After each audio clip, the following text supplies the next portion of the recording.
আজকে আপনাদের সঙ্গে যে ডিমের রেসিপিটা শেয়ার করব, বিশ্বাস করুন রেসিপিটা এতটাই সুন্দর হয়েছিল খেতে, এবং এর কালারটাও দেখেছেন এত সুন্দর এসছে, তেমনি এর গন্ধ এত সুন্দর একটা গন্ধ করছে সারা ঘরে। যদি আপনারা এটা একবার বানিয়ে দেখুন তাহলে আপনারাই বুঝতে পারবেন। রেসিপিটা করার জন্য প্রথমে ডিমগুলোকে সেদ্ধ করে নিয়ে আর প্যানের মধ্যে একটু তেলের ওপরে একটু লঙ্কার গুঁড়ো, একটু নুন আর হলুদ দিয়ে আমি ডিমগুলোকে ভেজে নিয়েছি। এবার ডিমগুলোকে ভালো মতন একটু লাল লাল করেই ভাজতে হবে, বারে বারে নাড়াচাড়াও দিতে হবে যাতে একটা দিক না বেশি হয়ে যায়, পুড়ে যায়। তাই জন্য ভালো মতন ডিমগুলোকে ভেজে লাল লাল করে ডিমগুলোকে তারপর তুলে নেব। এবার ওই প্যানের মধ্যেই দিয়ে দেব তেল। তেলের ওপরে দুটো পেঁয়াজ মিডিয়াম সাইজের আমি স্লাইস করে কেটে রেখেছিলাম, সেটাকেই দিয়ে দেব। দিয়ে খানিকক্ষণ একটুখানি লাল লাল মতন ভাজা করে এর মধ্যে দিয়ে দেব 1 ইঞ্চির মতন আদা, এই যে আদা, আর খানিকটা ধরুন ওই 10-12টার মতন রসুনের কোয়া দিয়ে এই পেঁয়াজটাকে ভালো মতন ভাজা ভাজা করে নেব।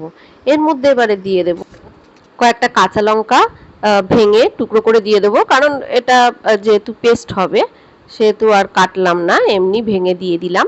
এবারে এইগুলোকে ভালো মতন আর একবার ভালো করে ভাজা ভাজা করে নেব।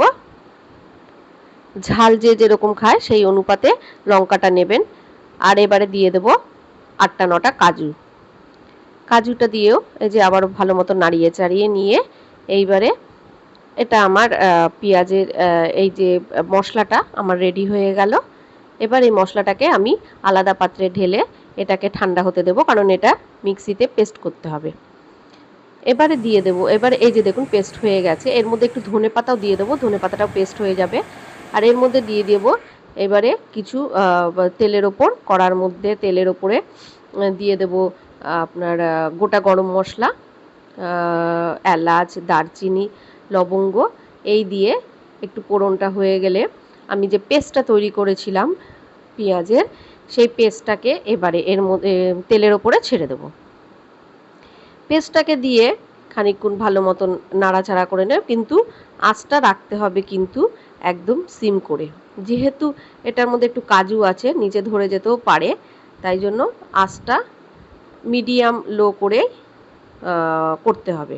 আমি ছোট গ্যাসেই করেছি, ছোট গ্যাসটাতে একটুখানি জল দিয়ে মিক্সি বাটিটায় আবার এই মশলাটাকে কষাতে হবে কিন্তু ভালো মতো, যতক্ষণ না এর তেলটা ছাড়ছে। ভালো মতন কষিয়ে নেওয়ার পরে দেখুন কি সুন্দর একটা কালার এসছে।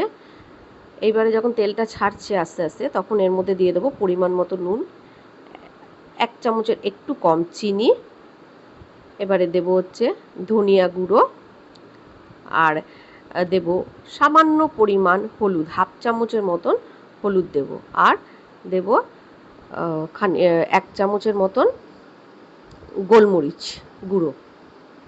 এই দিয়েই ভালো মতন আবার মশলাটাকে নাড়িয়ে নিতে হবে। মশলাটা যতক্ষণ মানে মশলাটা কষার ওপরেই কিন্তু এই ডিমটার স্বাদ নির্ভর করছে। তারপরেই দিয়ে দেব টক দই ফেটিয়ে রেখেছিলাম,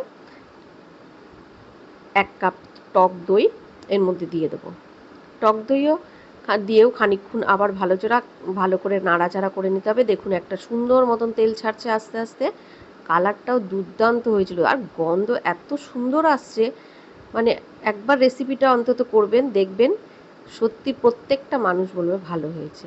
এর মধ্যে দিয়ে দিলাম একটু কাসুরি মেথি, হাতের মধ্যে একটু ইয়ে করে নিয়ে দিয়ে দিলাম, দিয়ে ভালো মতন এটাকে আর একবার কষিয়ে নিয়ে একটু জল দিয়ে আমি ঢাকা দিয়ে এই মশলাটাকে একটু করব।